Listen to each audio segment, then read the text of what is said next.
out there in radio land. It's your old pal Joel Curtis with your statewide weather. Lots of warnings, watches, advisories, and hazards going on. So we have a coastal flood warning for the Kuskokwim Delta Coast and Nunivak Island, southern Alaska Peninsula and eastern Aleutians, strong winds. We have coastal flood warnings or advisories all the way from Cape Romanzoff on up to Utiagavik, Tuesday through Thursday. High wind warnings also mixed in all along the west coast. And then we have the eastern Alaska Range, high wind warning up to 55 miles per hour.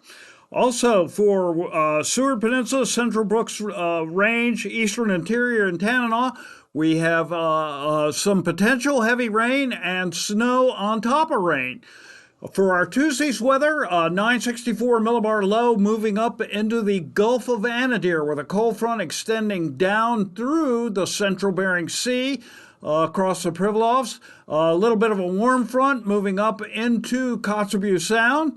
On Wednesday, that low now weakens to 978 millibars in the Chukchi Sea. New cold front forming on it, approaching the Bering Strait.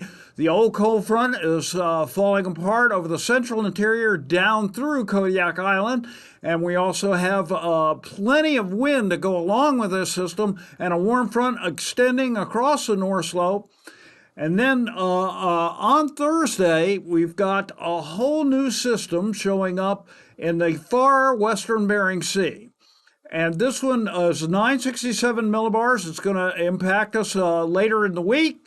And then we have the old system, 992 millibars, in the central Chukchi Sea, plus one that's just gone just east of Utiagavik, 993 millibars. New cold front through the Bering Strait.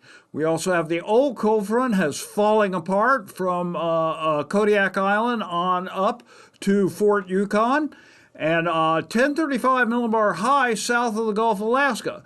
But the wind and the precipitation is not going to stop with this system, so there's plenty going on, onshore flow, and plenty of reason for that high water levels along the west coast.